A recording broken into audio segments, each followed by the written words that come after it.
Let's do it.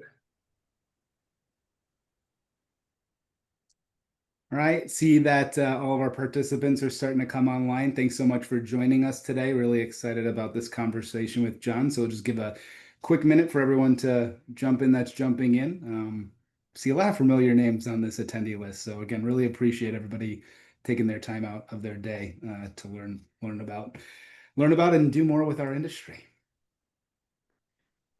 I'm going to kick it off here just with some normal blocking and tackling type of stuff for Enerex, not the housekeeping. We'll move through that. But if you do have any issues whatsoever during this webinar, please feel free to email us at webinars@enerex.com. We will do our best to support you. Elizabeth Bilton is on the phone from Enerex, and we'd be happy to help you. We do want you to engage. There will be one poll throughout this conversation, but if you do have questions that pop into your mind as John and I are talking, please, I'll be watching the chat the whole time. And if there's good questions, throw them in Q&A as well, and we'll get them answered. So the recording will be available to anybody who registered after the call as well. So do not hesitate to forward this off, the registration, to anybody else that you think should have seen it or see the replay as well. Cool. Yes, we should do that. John, I will do that. I think I can do that from my side.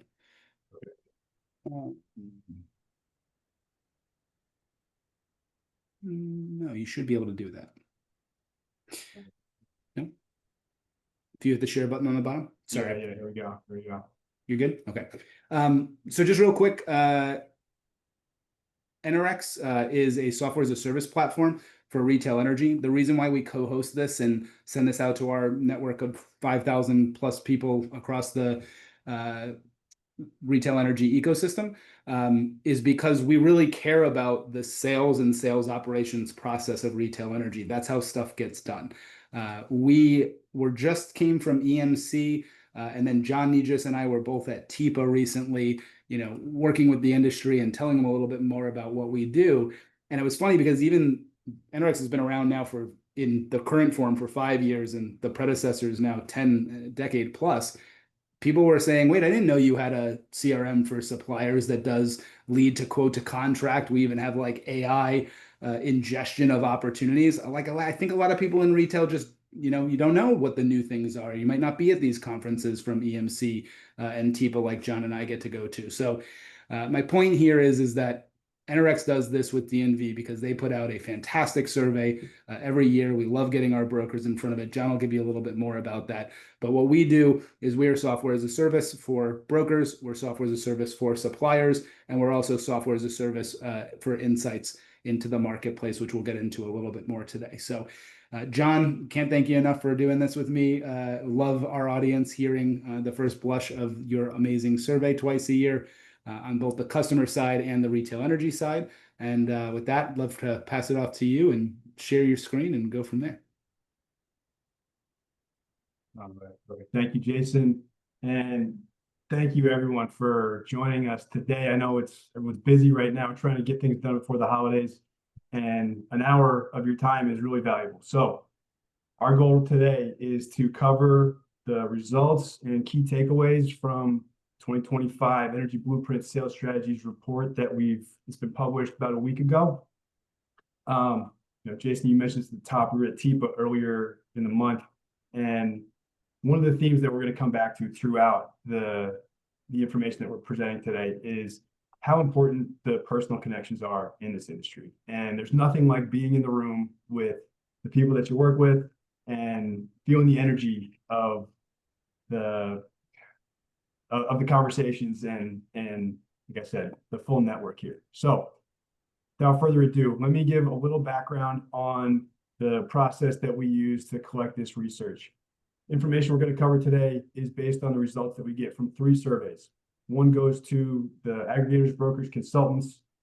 When you see a graphic that has the ABC title, that means that information came from the broker survey. Retail energy providers get their own survey. The rep category kind of indicates information from that survey, and then C&I customers have their own survey as well. So we're getting information from these 3 groups, trying to synthesize the the takeaways, and the surveys were in the field from July through September of this year. So you think of what was going on in the market at that time, kind of put yourself in that headspace. One note on the customer classifications. Traditionally, we've had 3 customer categories in this survey. We recently expanded that to 5 because there's so much kind of differentiation in that large load category. So we don't need to run down all the kind of details here, but small, medium, large, ultra large, and then hyperscaler categories.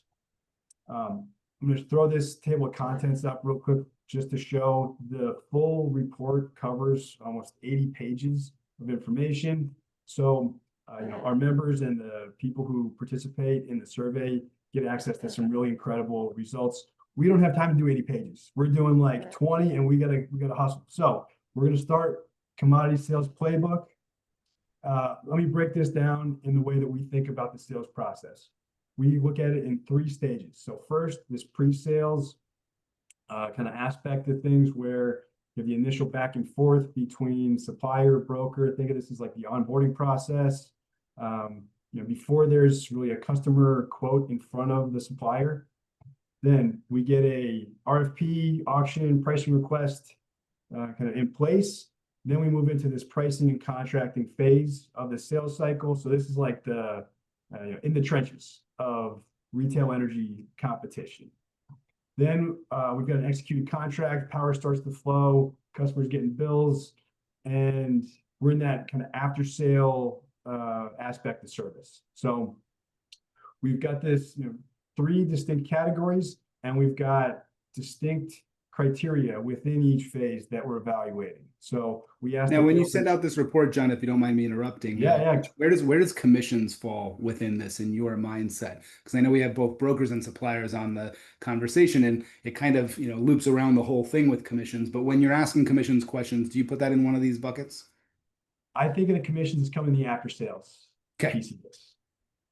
You get the contract in place. The volumetric pieces of this are coming in the. You need to see the customer bill before the commission gets settled, but it's kind of circular. The whole piece of it is circular. So I know as we talked about planning for this, in the pre-sale support, when you're onboarding a broker, that's usually where the agreement is made on how we're going to pay you upfront, not upfront, right? And that conversation. And then there's the nitty gritty of paying commissions and like, is it on time? Is it accurate? Which we'll get into phase 3. But I think, for the purposes of the audience and just setting up that in pre-sale support, the understanding of your commission plans, that usually happens as a negotiation when a broker is coming on board to work with a given supplier. Correct. That's there's the setup and then there's the execution, right? It's the all right, so let's jump in. The pre-sale core competencies. Let me just call out the kind of leaders in each of these segments. We split the rankings. So what you see here is the score that's provided by brokers about the suppliers that they work with. So Constellation got the top score in the large supplier category, and then 174 Power Global Chariot received the top score in this kind of emerging supplier category under 10 terawatt hours of load. And Constellation and Chariot are going to be at the top of each one of these categories. So, spoiler alert, but you'll see the 2 and 3 rankings start to shift, and let's see, we've got quite a few other suppliers listed in here. So the way this works is we ask the brokers, what's the most important criteria for you in this pre-sales part of the process? They tell us that responsiveness to needs and knowledgeable representatives are the most important parts of service. So making sure that you get back to the broker quickly and making sure that your sales team is really educated on the products. And if they don't have the answer to the question right away, knowing where they can get the answer is absolutely crucial in creating the kind of strong foundation in this market. So speed to quote as fast as you can. And I want somebody to call that I have a channel manager who's got a deep relationship, knows my business, knows my customers and clientele. That's kind of what you heard from the ABC side. exactly right. And when we ask the reps, what do you want the brokers to kind of do? Like what do you see their role in the market? 48% indicated that they want the brokers to act as a customer manager or an exclusive partner. So to me, that says, again, coming back to this concept of personal relationships, how kind of important that connection is between channel manager, channel partner in this ecosystem, and there's no shortcuts for this. So if we jump to the next slide, kind of underscoring this, first piece we're going to talk about in the bottom left, most important factors for a broker when they're thinking of the supplier that they work with. Competitive pricing is at the top of the list, but Is every year, right? You got to have a good price to get in the door. Table stakes, but, yeah. Number 3 criteria is the personal relationship with that channel manager. And so, good pricing, you got to have strong support after the sale has been made, but then it comes down to what's the relationship like between broker and the manager on the rep side. Jumping up to that box in the top right, we asked the retailers, what's the most, what would help you provide better service to customers, provide better, create better relationships with brokers. And so much of the response that we got is collaborative. So suppliers are asking the brokers to, hey, work with us to figure out how to create a better product. What's the next layer that we can kind of explore together to find a solution that the customer is gonna benefit from? Having these like kind of ideation sessions is what sticks out there. When you deliver that information, when the broker wants to receive that information, summary email is the kind of leading format that the broker wants to communicate. I know you got some thoughts on this, Jason. Yeah. Sound off. This, it surprises me, right? I've been personally at this outside of a retail energy supplier trying to support the overall industry for 8 years now. And we've made some progress. That bar used to be 90% email at one point in time.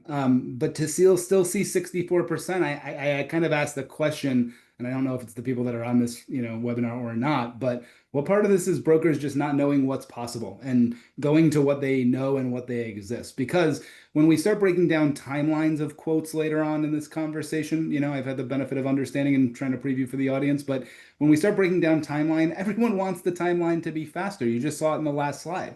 So the answer to that is giving up on this preferred method of customer service updates and transferring data without emails so that then you can have a phone call. I can look in my system, you can look in your system. We're looking at different systems, but it's the same data and it's the same customer. And now we're operating quicker and faster and better, right? So anyway, it's interesting to see have you seen that change year over year? That summary email, even though it's the lion's share, has reduced?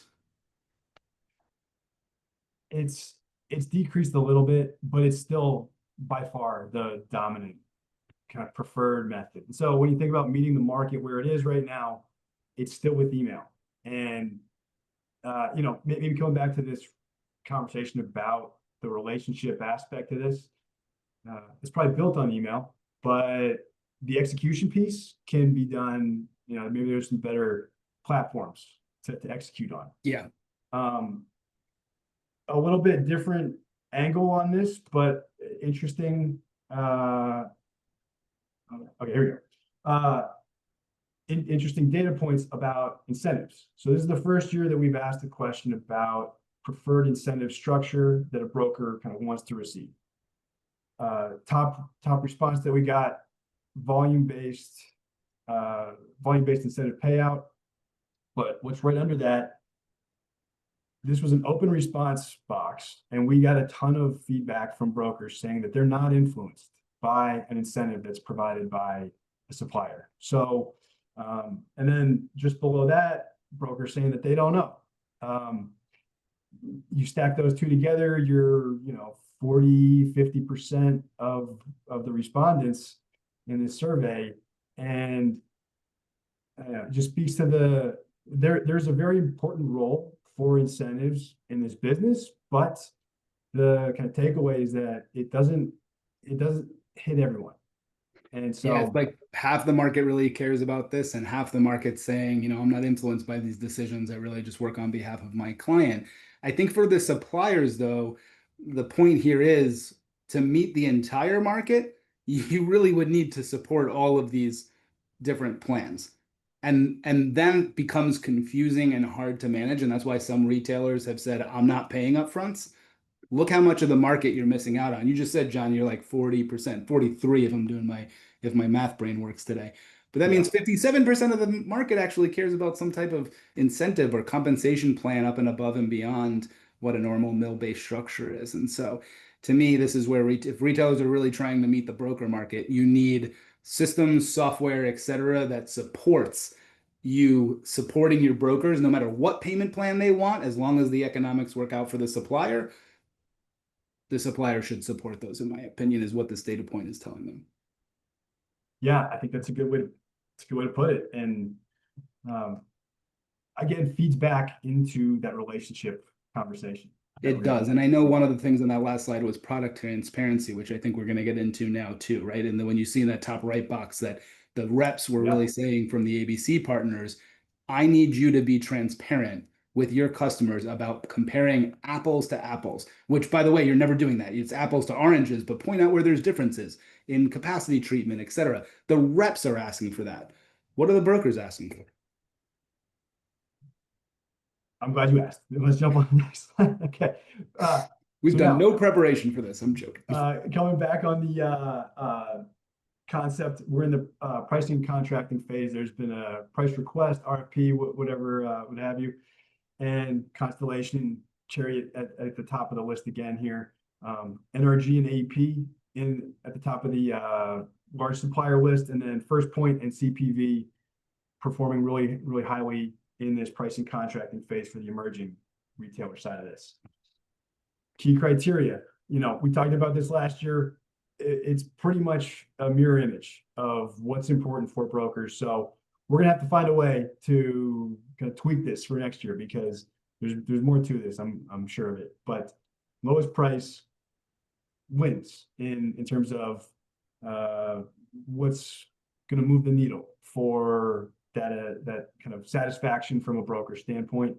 Price transparency is that next level down, though, really close behind it. And this kind of speaks to the disruption that we saw in the PJM capacity pricing, pass-throughs, how is it being dealt with, what's the customer exposed to, kind of disruption that we've seen in the last 18 months or so.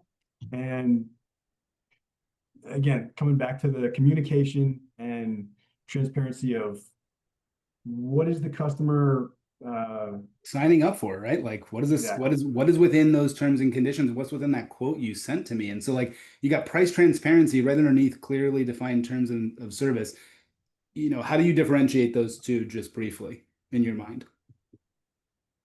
I mean, the price transparency comes down to the individual components, but then Like, so capacity, treatment, transmission, et cetera, where terms of service is more like number of payment days, things like that.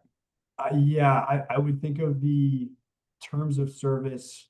Yeah, exactly to your point. What's the like, what are the mechanics of the contract? How does again, execution, how does the execution piece work versus transparency? Where's their exposure? Where's their risk on the customer side? I really take this away, and the price transparency box has grown immensely. When 8 years ago, lowest price was like, double the bar of any other graph. And you're right, PJM has done a lot of that with the rising prices and brokers having more conversation about this. But what the big takeaway for me is when the brokers and the suppliers are asking for the same thing, yet there's not really a solution in the marketplace. I think you're going to get into the AI adoption next, and we can talk a little bit about through what some of those solutions might look like. On the retailer side, we asked, what is your goal from implementing AI tech and solutions within your company? So 31% of the responses that we got indicating we want to use AI to help us dial in the pricing and forecasting pieces of this. So again, that speaks directly to that lowest price kind of criteria at the top there. How do we get the lowest price? And from the retailer side, how do we get the lowest price and feel good about it and feel like we're not at risk from being underwater in this contract in the out years, something like that.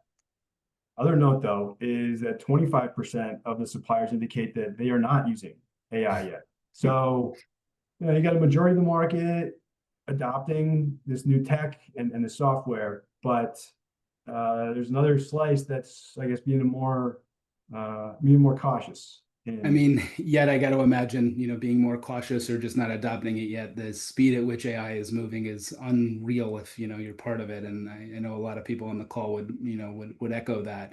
Those suppliers might get left behind. And, I just to add first off, I know you're only showing the top three, to the audience, which by the way, audience, if you want more details as John's going in, this is what DNV does for a living is work directly with a partner to help them understand how they can move up in these rankings and what the criteria is. So please engage John in that. In both of the first slides, you've shown four out of those six names work with Enerex, which feels good. we're helping some of those folks get up there in some way, form, or fashion. But the AI piece is really interesting to me. That pricing and forecasting box is like, really? Like, I mean, other than getting a more accurate number, my mind's on sales and sales operations, but we just debuted at EMC and TPON at our booth that Enerex has a AI plugin in Outlook that literally will take for a rep a broker RFP, grab all the information from that RFP request and put it right into their system. So that's hours, sometimes days, if there's a queue of an inbox that somebody's trying to get through, that with a click of a button, they're on to the next step. Contracting and things like that, when we talk about like price transparency, we're taking AI and we're reading all the contracts that are coming into our system. And we're starting to create a diagram, a matrix of what are the different treatments of components across retail suppliers, because that's what's really going to solve that problem of price transparency, John, is suppliers being more communicative to brokers. This is what's included in my price. And then brokers having a way to do an analysis side by side that says, this is the treatment from this supplier, this is the treatment from this supplier, this is the treatment from this supplier. That doesn't exist, but just talking about AI, that's a way that you can use AI to really start to get to understand what are the treatments of every supplier. Because the self-reporting aspect is just, that's not going to happen. Suppliers have so many other things on their plate. They're not going to worry about putting that into a, system. So that's where, again, another couple of use cases of AI. And I'm glad 75% of the market's adopting it. We're just at the beginning of this. There's so much potential with where it's going to go from here. And I mean, I use it all the time, just in the day to day, and it's only becoming more prevalent. So, all right, we're about to get into the fun part here, the price elasticity and green premium scenarios. So we've been collecting data about customer elasticity in how much savings they would need to switch suppliers, and then how much they would be willing to pay for a green product for the last 3 years.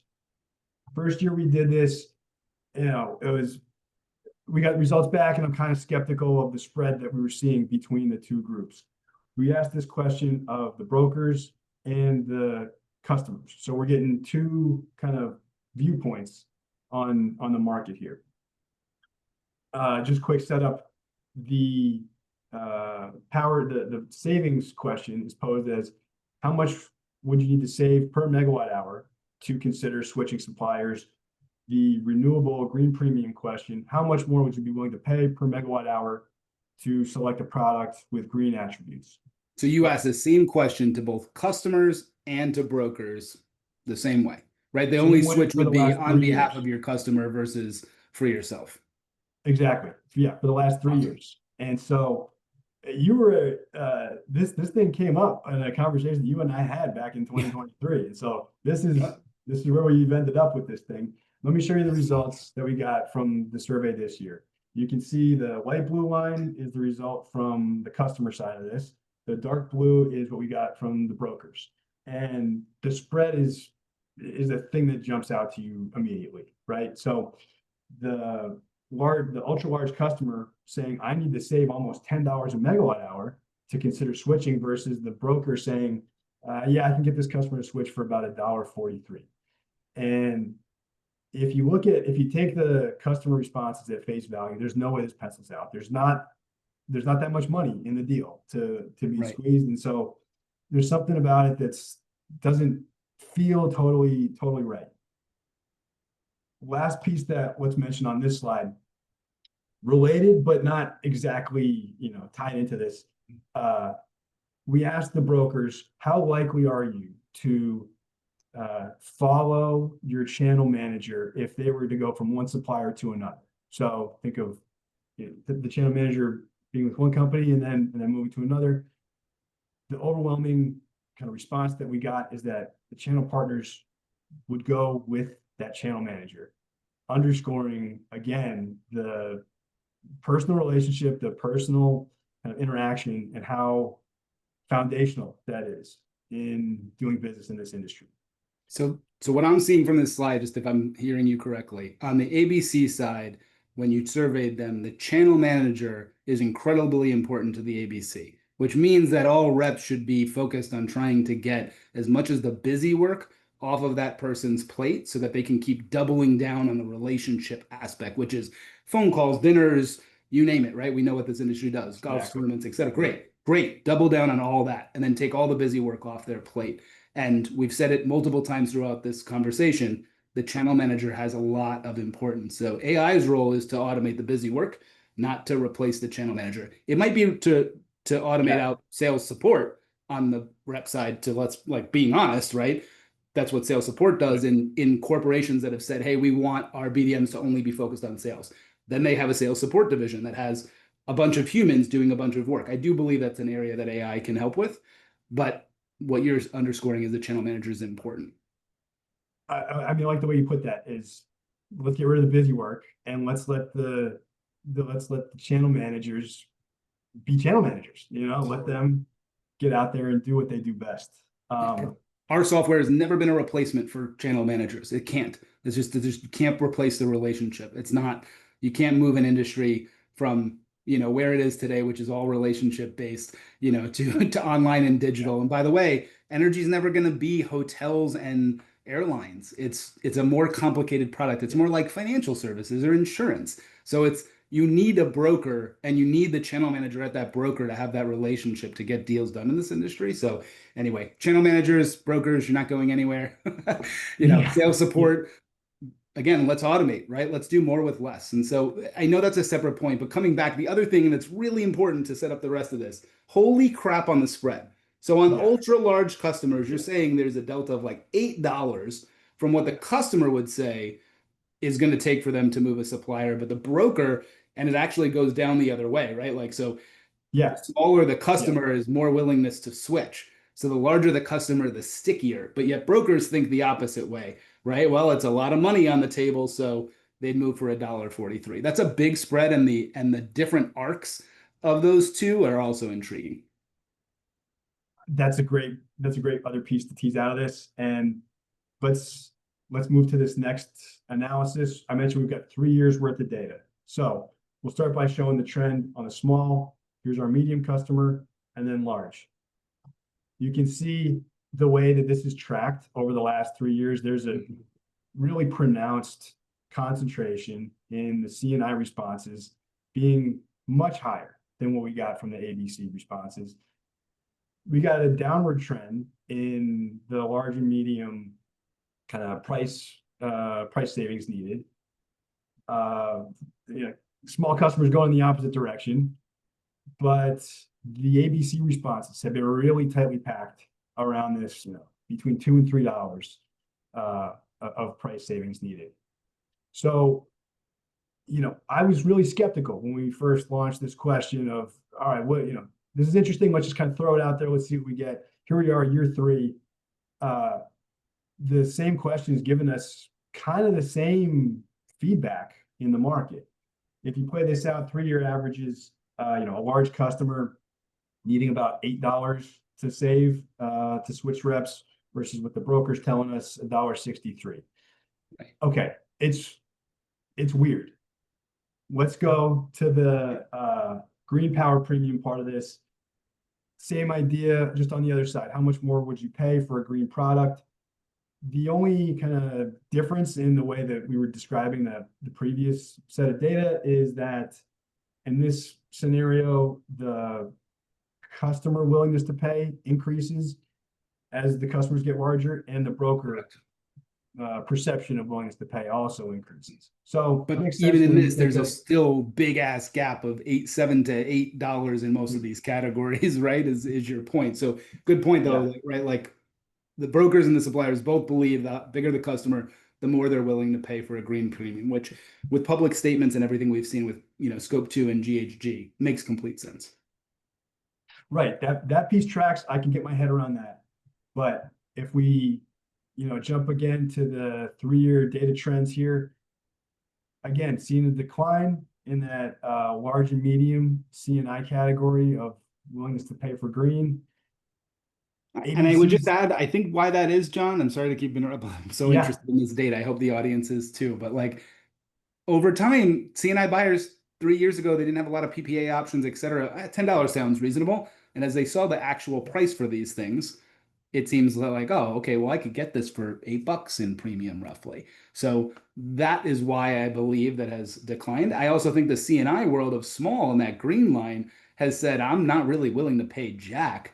Now they're being asked by the large companies who they supply product to meet scope 3 requirements. So they're like, oh shit, I got to comply with this anyway. So my willingness to pay just went up because my business suffers if I don't comply with supplier code of conduct standards. It's again, total guess here, but it's the trend I'm seeing. yeah. I mean, but you do see this kind of convergence on the CNI side around about $7 Yeah, a megawatt hour. And it was brokers. pretty similar on the switching aspect of this too. So, Yeah.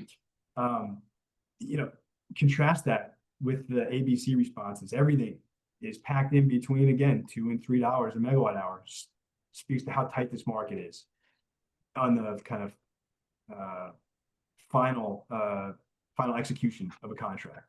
So, play this out again. 3-year averages, large customer looking at just under $7.50 of willingness to pay, and then brokers saying that actually a large customer is about 192. It's great. I was listening to a podcast last night as I was working on this slide, and they're talking about how Bill Gates wants to remove the green premium from power sales. And I was like, is this guy, did this guy take our survey this year? Did I get a response from Bill Gates? But the green premium is a concept that's kind of gained a lot of attention, especially in this last, 2 years, 18 months. So there's something here. And now let's take a shot at describing, this is our theory of what's kind of creating this gap. So if we think of the customer being starting at this point, I need to buy power. First decision they're going to make: do I want green, renewable products? Do I want to go standard power? Let me think this over. You take this out a couple more steps, and you can get as specific as you want with the green products. Versus standard, you've got the handful of options. You can make that deal a lot quicker. But the theory on why we're getting such a big spread in the results. So when we ask the CNI customers, I think they're telling us what they want and what they're willing to pay versus, and also what they need to switch at this very first kind of decision point. Contrast that with what we're seeing from the brokers. They're picking up what's at the kind of end of this process. Once the And you're doing that customer because of the runs through all- $2 from a green power premium, and roughly that's what a rec goes for today, and that's why you're kind of coming to that conclusion. That's what I'm reading into this. And so the question I have here, and what I would love to pose to the group and kind of crowdsource on this call as I'm gonna well. launch the poll. Yeah. We've got, yes, get the poll up here. Am I allowed to answer? You might be. I don't think so, but go ahead. So on the left side, we've got customers telling us that their green premium is 743. The broker's telling us that their large green premium is at $1.92. There's $5 worth of value in between the responses that we're getting. So that, if we oversimplify this process and just think somewhere in this decision-making process, in this little maze that the customer goes through, $5 worth of value gets kind of squeezed out.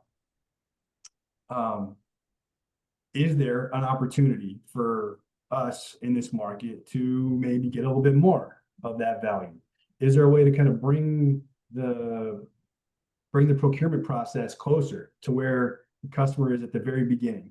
And then one way to kind of attack this, I guess, is to think of the kind of moderators that are going to impact that customer decision-making process. So what happens as they're bouncing around through this power procurement like journey? Regulatory requirements. Did my company make a green commitment somewhere? Are we deploying new tech? What's the market like right now? So yeah, question to the group: is there, are we missing something on this list? Is there another thing that we're picking up? There's an option in other, and feel free to type in the comments in the chat box, actually, directly to the hosts and panelists if there's other ideas, beyond these six. But John, I just pointing this out to the audience, if it's not clear, trying to make it super crystal clear, is that this is $5.50 of margin for us. The customer is already willing to pay it or not to switch because of it. So for the supplier who's trying to get renewals with brokers, there is more money to be gained, and not just for the supplier, but for the broker too. And somehow it's being lost along the way. Same with the green premium as well. It's being lost along the way. And so I would just challenge the audience. This is an exercise that John would do for a client and get into detail with. We're trying to do it to showcase to the audience of the thought process that goes into, well, what do I do with these survey results? But this is what DNV does with customers all the time, right, John? And again, I mean, this is a theory. This is generated because we picked up this signal from the data that we've gotten from customers and from brokers for the last 3 years. And so there's something to this, and this is our attempt at making sense of it. And who knows? We could be off base with this, but I think it's a great first step. Again, this is you never have the answer, right? It's always theory. I went through this program in MBA. It's called Strategy, Execution, and Evaluation. And why I love it is because it's exactly what every business process should be, right? Strategy, you execute on the strategy, evaluate how your execution went, and if it was the right strategy, and then strategize again. It's just a loop. Now, this is your theory. You're in execution phase on your theory. I'm going to close the poll here. So if anybody hasn't answered yet that wants to answer it, and then we're going to share the results. But my point is, again, you start with a theory, you test that theory, evaluate if that was the right theory, and you're just in the iteration process of this. So with that, I'll end the poll and share the results with the group. But an overwhelming majority said market conditions is why that oh, very interesting. Right, doesn't that premium goes away is because of market conditions, and maybe that's competitive market conditions. I'm not sure. This is a opening of a conversation, and honestly, we could spend another hour just diving on this one subject, and we invite anybody who's on the call to interact with John and I, post this call. But any thoughts that you have, John, on the results of the poll? Well, I would just come back to the idea that the power price aspect of this has become so much more important. Think of where we were in this market 3 years ago when we were all like tripping over ourselves to how do we make the greenest product available, and how do we create the thing that's going to meet every customer need.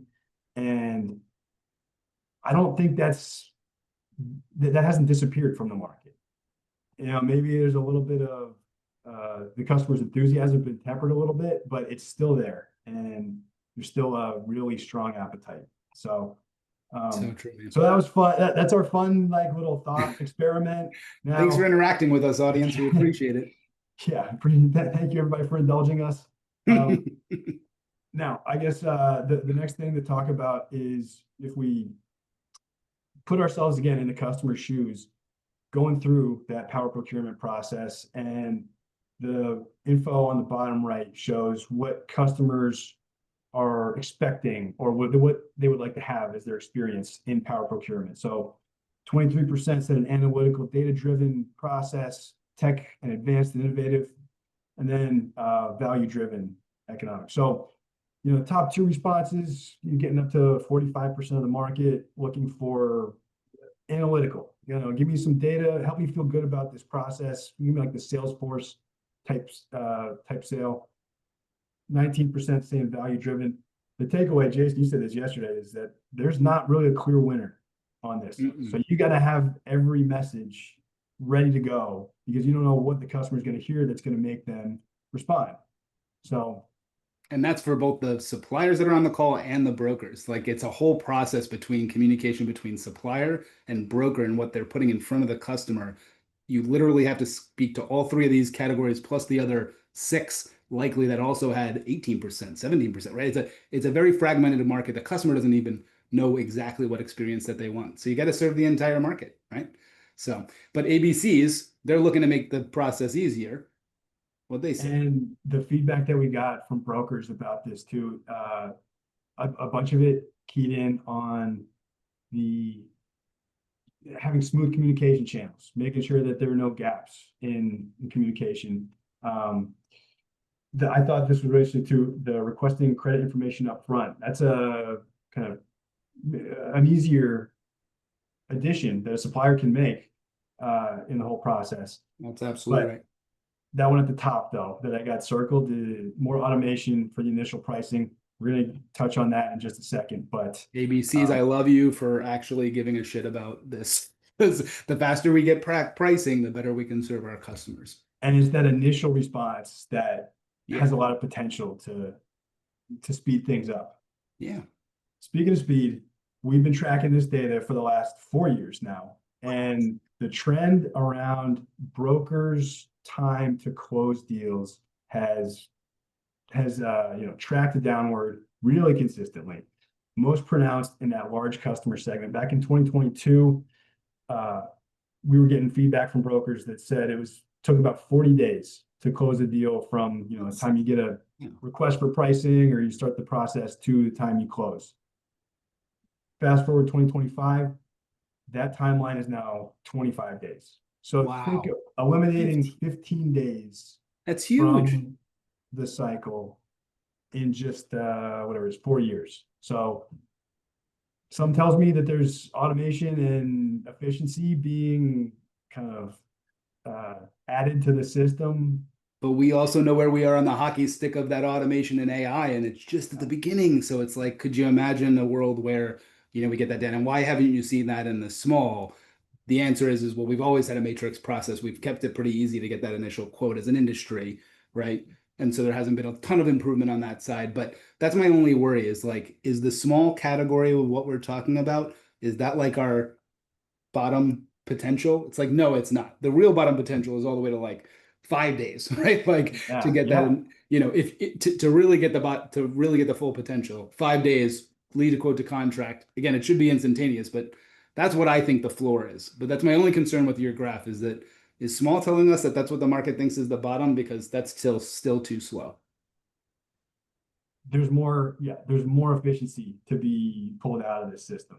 And that's what we're going to talk about right now, because the next set of questions that we're showing are responses from the brokers about what they expect in the contracting timeline. So first piece we have right now, how fast do they expect the initial quote to be returned? 70 hours, so less than 3 days from the time that a supplier gets that price request to here's the first offer. Then if there's a request for a refreshed quote, you get 16 hours to turn that around. And this is the only part of the process that repeats. So more on that in just a second. But then if we get to the contract request, we've got the customer's made a decision. Let's sign the deal. Just send me the T's and C's. 12 hours to turn that around. And the breakdown in response that we got from brokers brings this forward even further, because 64% of the responses said 1 hour. Give me that contract in 1 hour.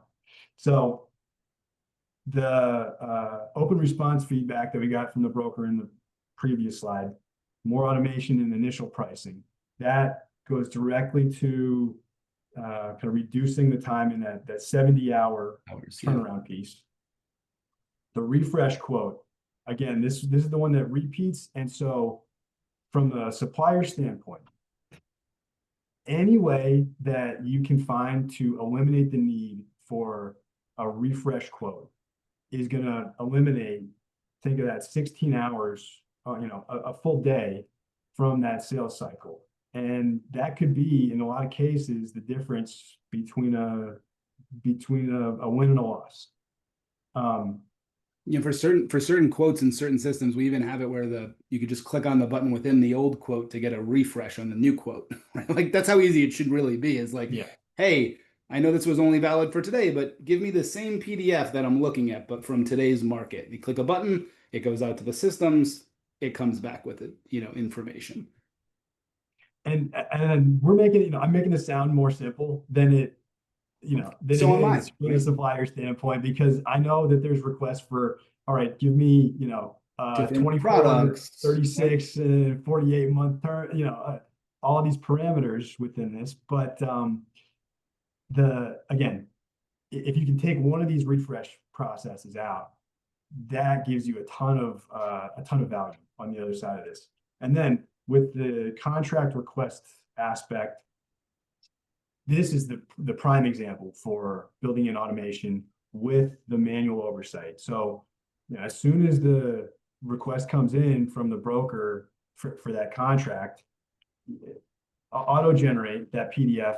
But I think it's super important to mention that you want to have someone manually review that file before it goes to the broker, because thinking back to what we said about having knowledgeable sales reps and being able to communicate really effectively, you want your team to be really well aware of exactly what that broker's getting at the end of the day. Couldn't agree more. That's something that we focus on with our systems too, is literally the channel manager being able to click a button to generate that PDF, review it in the screen, click another button to send it to the broker. And again, that's what any rep software should be internally for sales and sales operations. And I would just mention, it's not something typically that's done in our industry, John. It's like there's back office products we all know about, all the EDI providers out there. They, help this business stand up for a long time. But mid office is pricing and forecasting. Where's the system for sales? Like, that's always a question for most retailers. And again, that's the box that we try to play in, is automating this process. I love this slide, man. Love this slide, John. This is the first time we've collected data on this part of the cycle. Broken down. So again, cool. we'll get some trend analysis in the next years. All right. We've got an executed contract, power's flowing, customers getting bills. Constellation and Chariot are, again, killing it in this category. On the small supplier side, to First Point and Amper. First time we've seen Amper up here. Nice. Key criteria: accurate billing and timely response to the customer service request. So get the bills right, and if there's a question on the customer side, make sure you've got someone that's there to answer it accurately. Last piece on the ABC side. Again, they want to receive information about the contract, email, PDF. That's the kind of default foundation of this industry. And I know you're trying to disrupt this, Jason. In a way, I'll even come back though. It's like the process that I just talked about us automating is the process of the supplier channel manager getting a request, maybe a phone call from a broker, says, hey, give me a contract on blank, blank, blank. They go into their system, button click. They send an email and PDF off to the broker, right? Yeah, or exactly. they make that, or they say, hey, I just pushed that contract into your CRM. And now the broker can go into their CRM, click 2 buttons to send it to the customer. I'm not trying to not send the customer a PDF or make them come to a portal to sign. It's the automation of the process of the communication, because when you have a customer, a broker, and a supplier, all those communications need to be more streamlined, even if it results back in a PDF and a summary email to the customer. I mean, and I guess what comes through in this too is the PDFs work. We know Yeah. that we can get things done with a PDF and an email, and at the end of the day, that's what make the deal, right? So true. So true. Okay. Last piece on this, commissions and true ups. The retailers indicate that if there's a problem on the broker side, if they need to make an adjustment or update, again, email. Give the supplier an email, and we can work out the dispute that way. For the brokers, they are expecting to start receiving commission payments within 36 days. So you got about one billing cycle to get that process up and running. If there's a true up, the majority of brokers telling us that you've got 1 to 2 payment cycles to make that adjustment and correction to be considered a top tier, top level service. If it's, slipping to 3, 4 payment cycles, then that's an indication that you're probably losing ground in that after sale service category. So again, Yeah, this is table kind of stakes like, being, but I was going to say that, this after sales piece of it is, it's not as glamorous, right? But it's still, you got to eat your vegetables. it's crazy important to the broker. And this is where the REPs, 10 of them running our product craft, others are working in Excel and email and trying to cobble together reports. You're not going to be able to respond and meet the needs of one cycle without a system to help you, or a really large team of people working on the problem. And suppliers can choose what they want, software or people, but still, if you're going into that to your point, 2 cycles is not going to get you to the rankings of 1, 2, and 3. In fact, that's why some of the suppliers have fallen down the rankings. I've gotten the benefit of understanding who has fallen down the rankings, not just who at the top. And you're looking at some of those firms and you're pointing out, oh, you're not as focused on AI. Oh, you are not giving the broker commission feedback within 2 billing cycles, and you can see why they fall down in the rankings. So this is a very important piece. I'm very, very much aligned with I mean, speed and accuracy. Speed and accuracy around commissions, right? Even if you have if you could have a good system, the broker can see it themselves. Like just log in and they see their own commissions and why they're not being paid on things, et cetera. That's the type of transparency that I think suppliers should really be focused on giving their brokers. So yeah, I totally agree. Okay, so that was the whole kind of playbook around pricing, contracting, the deal flow. We've got a ton of metrics on customer segmentation. You can see, I mentioned at the top, we have a ton of data on these 4 customer categories. The hyperscaler is the one that's newer, and we're building that out now. But so all the data you've shown us, you now break also down for people who work with you and pay for the survey results. You break it down into these 4 categories and go a level deeper, right? That's correct. And I'm going to show you the kind of output Sweet. that For small and we C&I. publish for the small C&I side of this, because I think this is where there's a lot of activity too. From the retailer side, these guys are pricing out between 53, 54 deals every single day for a small customer segment. Takes between 3 and 4 rounds of pricing to close one of these deals. Win rate's about 25%, and brokers indicate that they are getting bids from 5 suppliers. So I mean that tracks, but I'll tell you in my experience for what it's worth with win rates, I think the win rate number is a little bit higher. I'm a little bit more aligned with the 5 suppliers, slightly under 20%, metric of 5-1, but they align, right? 20% on average of 5 reps and 24.6% win rate. I truly believe that the suppliers are all not seeing, like, a broker's not bidding out all of their suppliers on every deal. They will keep a lot with the existing supplier, and that's why you see a delta in that. The rep is saying, I have a 24% rate. You would have had a lower, or you might have had even a higher potentially if you would have seen all the business. Their denominator is lower than it could be, is my opinion. But if you had software and I'm a ABC, and everyone could give responses back to me with pricing via some automation, would I include a couple more suppliers? Would reps now have an opportunity to win more business? again, these are the questions that I think these results kind of, force the industry to think about. Well, on that topic, the win rate metric dropped a ton from the previous year that we collect this data. About, you see it in that box at the top, almost 47% win rate last year, hitting 25 this Wow. year. So Wow. yeah. Yeah. Again, it's like disruption in the small C&I space, and thinking of, if you price out 50 deals a day, you're winning 25%, and 12, you're getting 12 or 13 deals at the end of that. So it's a lot of work to, It is, man. No to win in question. this business. It is a lot of work. Average delay time to start power flowing about 3.7 months, and these deals generally run for about 2.3 years. So like slight uptick in the deal duration since the previous cycle on this. And then this whole process takes about 14 days from the retailer side. Such cool data, man. Commissions on the broker side, brokers report they're earning about $4.07 in this category. Retailers say that they are paying a commission of about just under $5. So there's another spot we're seeing the spread. And maybe there's something we can do to explore that further.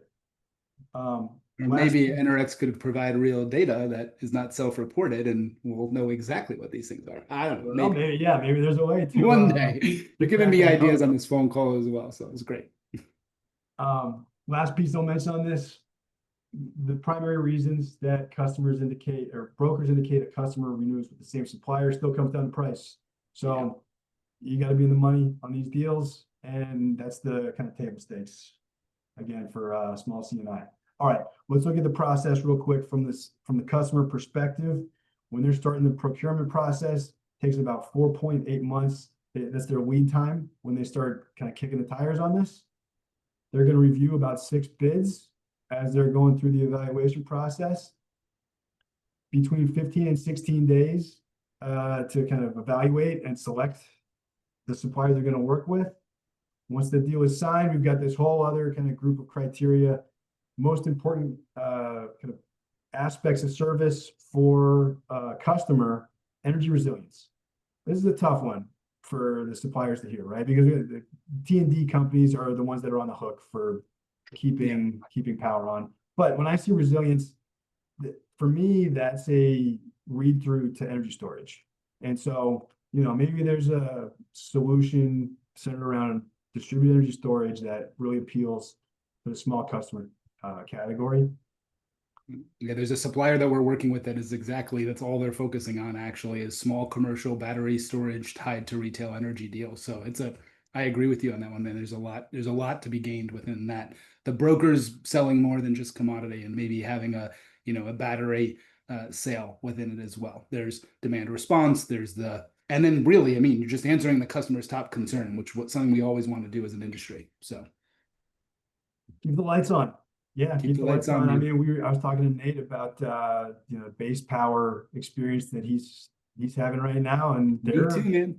They're disruptive. Oh, you're on the okay. You're a member. I was persona number 1 in Houston, so but that's okay. Again, and then Branch Energy is another group that's doing it on the C&I side. That we're working with. So, but yeah, this is great, man. I'm really appreciative that you're sharing this with the audience. I know we're kind of coming close to time, but please stay on if you can. I know everyone's got to drop off if they have something, but we got a couple more things to share here that we'll try to get through. Yeah, last data points. I thought it was interesting too. Okay, the lowest kind of least important criteria from a customer side: opportunity for cost savings. So we were talking earlier about how important or how price sensitive small customers are, but when it comes to what they're expecting from an energy partner, chance to save on their power costs is not going to move the needle for them. So tough to make sense of that one too. But this is the feedback that we're getting, and I guess there's not a message that's going to resonate with them around cost savings as opposed to energy resilience.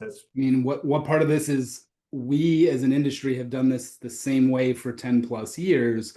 The customer's mindset is changing, and that's what you're trying to show this awesome audience of retail energy professionals, is that the customer is what we should be focusing on. And there are differences. They're not as price sensitive. And, that means more margin for us and a better role we can play as long as we deliver on their most important things, right? Energy resilience and, flexible terms. So it was great. Yeah, that's exactly the read that I get. So we get the green power premium and price savings on the other side of the slide. Let's jump to look at final piece of this, customer matrix or small C&I matrix and product mix. We asked the retailers and the brokers, what do you expect to sell to this customer category in the next 12 months? Most common answers from both categories, fixed price, all in. So just, from a product design standpoint, creating a fixed price product that's also competitive is kind of the direction for this customer category. Most important capability, this is from the broker perspective. When they're looking at matrix pricing, I mean, hey, we're not breaking any new ground, lowest price. But Jason, you've got some interesting data on this. Like, what does it take to be the lowest price in the matrix day in, day out? Yeah, I will quickly share my screen because this is something that Enerex has really focused on the last couple of months. And I'm showing you our product I called. was going to say Please. last piece on this. Oh yeah. Retail gas. Half Oh of the wait, I suppliers. took. Oh wait. Okay, go ahead. Yep. Okay, here we go. No, you're good. You're good. You go ahead. I think you're still showing. Half of the suppliers told us that they want to sell retail gas through channel partners in the next 12 months. And the chart on the bottom shows that retail gas was the most common non-power commodity product that was sold to any customer class, really. So from the broker side, thinking of offering, like how could we bundle power and gas for these customers is gonna be an attractive thing for the suppliers that you work with. That's what I got on this customer category. That's a big one, and I'm glad you covered that before I jump in here. The gas piece is something that we've seen in our ecosystem of brokers, that it's like a 4-to-1 ratio in terms of customers that they do on the electric side to the gas side. And there is a couple of retailers out there. This is all public, but like Nextera has bought like 3 or 4 gas companies over the last 2 years. They're making a play to go deeper into this space. But I think the brokers need to care about this too. Reps are going to do what reps are going to do, right? Best service of what they can bring their intelligence to the market to serve their brokers. But the reps want you to dual fuel, and you should, because it's leaving money on the table. You get 2 customers where you have one, So true. And so, on this matrix piece, we've been very focused on this too, but from the rep perspective, because there's this conversation always, John, that happens between brokers and suppliers, and the suppliers just say, oh, you're not the lowest price. That's why you didn't win the business. You weren't the lowest price. Yeah. And that's really hard feedback for a supplier to kind of like internalize, like by what, how much, why am I low, right? Was it terms and conditions? And that's why you're seeing in the survey, the suppliers go, well, wait a minute, you're not comparing apples to apples. Maybe they are, maybe they're not, but where is better data for the suppliers to communicate better with the brokers? And that's what we've developed with Insights. What I'm showing you here is a Texas Centerpoint 12-month comparing all of the different prices that come into Sparkplug by supplier. And so these spaghetti strings are just anonymized suppliers. You can see what their prices are over the last 30 days in this market, okay? Now, if I was logged in as a supplier, I would see my own pricing and it would say ABC supplier. I'd know who I am on these spaghetti strings. But what's even better is that then I look at the min, medium, and max. And so let's say I'm a supplier and my line's down here somewhere in between the low and the average. If I know that and a broker comes to me and says, well, you just weren't at the lowest price, it's like, yeah, but I'm under the average of the market. And you go back to the broker and show them this graph. Look at where my pricing is. I'm below average. So while there's always going to be a lowest supplier, help me understand this better, right? We're not that far off and the customer doesn't care about it. There's a better conversation to be had. And I'll end with, there's also better conversations to be had internally, because if you're looking at the forward curve, right, my pricing today, but what was my pricing today for the next 12 months in a 12-month strip?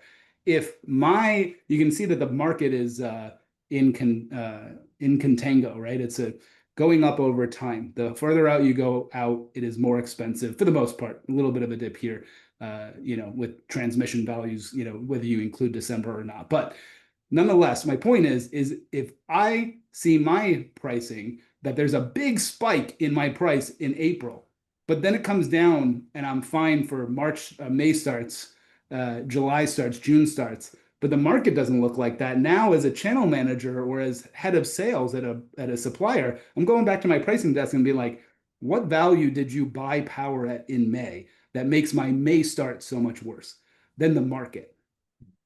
Better conversations between pricing and sales will help align some of this. And the only way you do that is with data.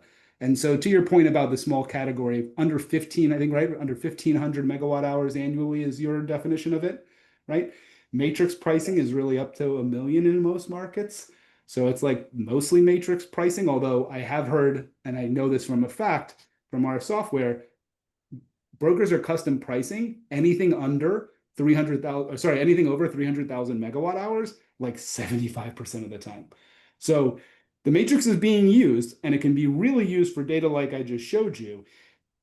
But I think a lot of the key benefits, again, are around back to what your survey results show. The customer does not care about this slightly difference in margin as much as the broker does on behalf of their customer. And how can brokers and suppliers work better together to capture more of that $5 spread that you showed the audience today? So if there's anything else you want to show, I'm more than happy to stay on. I also know that we're 10 minutes over and we've lost, a couple of people that had a 3 o'clock, 4 o'clock Eastern meeting. So in wrap up, I just wanted to say, John, DNV's work is amazing. I thank you so much, you and Khadija, for doing all this heavy lifting with data and analytics and surveys, and then working with us and our audience to kind of showcase the value of this. So thank you. Hope to do it again. I mean, Jason, we started this whole ideation back in February or something this year. And so true. I thank you, and thank you to everyone who participated in the survey for providing the feedback and giving us the numbers that we can crunch. So absolutely, they're a big part of why we can have this webinar, annually. So if anybody on the call wants to dig down deeper with either, John or I or Khadija or Elizabeth, who's a very large part of the Enerex team here, please, we're happy to, we're dorks on energy. So we love talking about this stuff. And we'll see you back middle of next year for the customer survey, and then end of next year again for the ABC, and tying it all together like we have the last 3 years. Looking forward to it. It's been a great year. Everyone, have a great holiday, and we'll see you soon. Thanks. Appreciate everybody. Thanks for joining.